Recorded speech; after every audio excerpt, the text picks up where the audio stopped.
Now, Justice Gorsuch wrote a concurring opinion, which Justice Thomas joined. Justice Gorsuch brought up a very important point. I write separately to highlight that other constitutional provisions reinforce the correctness of the court's course. The Seventh Amendment's jury trial right does not work alone. It operates together with Article 3 and the Due Process Clause of the Fifth Amendment to limit how the government may go about depriving an individual of life, liberty, or property. The Seventh Amendment guarantees the right to trial by jury. Article 3 entitles the individual to an independent judge who will preside over that trial, and due process promises any trial will be held in accord with time-honored principles. Taken together, all three provisions vindicate the Constitution's promise of a fair trial in a fair tribunal. Justice Gorsuch points out a triad of protections of our rights. As the court noted, the Seventh Amendment protects our right to a jury trial, while the Fifth Amendment protects our right to due process. Article 3 protects our right to an independent judge to oversee your trial. In 2010, however, all that changed. With the passage of the Dodd-Frank Act, Congress gave the SEC an alternative to court proceedings. Now the agency could funnel cases like Mr. Jarkis's through its own adjudicatory system. That is the route the SEC chose when it filed charges against Mr. Jarkis. With the passage of the Dodd-Frank Act, the SEC can now deal with issues like Mr. Jarkis in-house. Why would that be a problem? There seems little mystery why. The new law gave the SEC commissioners, the same officials who authorized a suit against Mr. Jarkis, the power to preside over his case themselves and issue judgment. To be sure, the commissioners opted, as they often do, to send Mr. Jarkis's case in the first instance to an administrative law judge.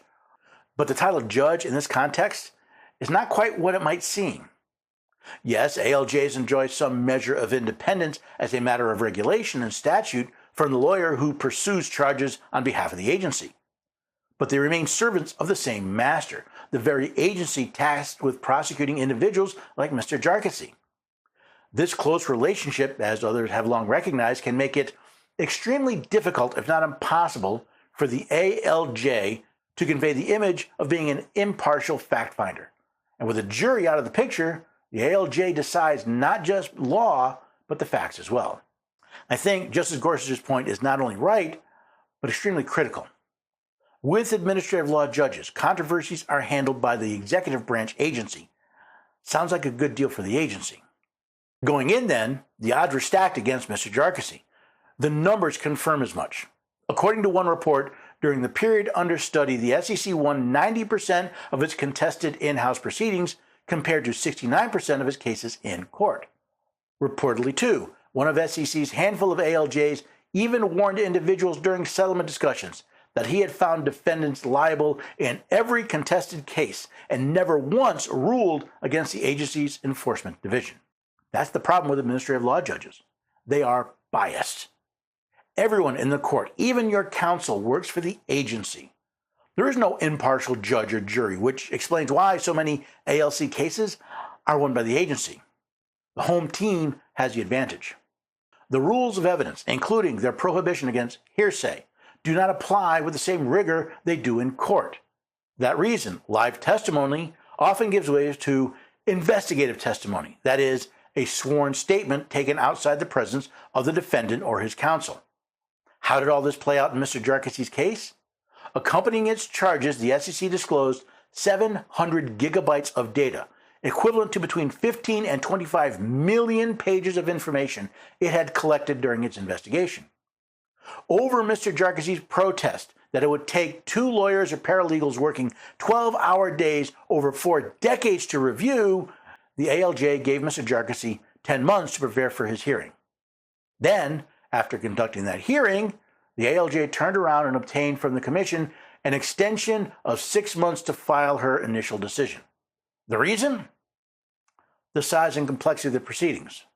When that decision eventually arrived, 7 months after the hearing, the ALJ agreed with the SEC on every charge. Does that sound like a fair trial with an impartial judge to you? There was not enough time to deal with a data dump, but, of course, the judge gets an extension to make her decision. Sure, the decision didn't go Mr. Jarkis's way, but he can always appeal, right? Mr. Jarkis had the right to appeal to the Commission, But appeals to that politically accountable body, again, the same body that approved the charges, tend to go about as one might expect. The Commission may decline to review the ALJ's decision. If it chooses to hear the case, it may increase the penalty imposed on the defendant. A defendant unhappy with the result can seek further review in court, though that process will take more time and money too. Nor will he find a jury there, only a judge who must follow the agency's findings as if they are supported by more than mere scintilla of evidence. Mr. Jarkissi filed an appeal anyway. The Commission agreed to review the ALJ's decision. It then afforded itself the better part of 6 years to issue an opinion. And after all that, it largely agreed with the ALJ. Years of appeals in a biased court doesn't sound like a fair trial system. And it most definitely doesn't sound like due process. No wonder Justice Gorsuch felt compelled to expand on his concurrence.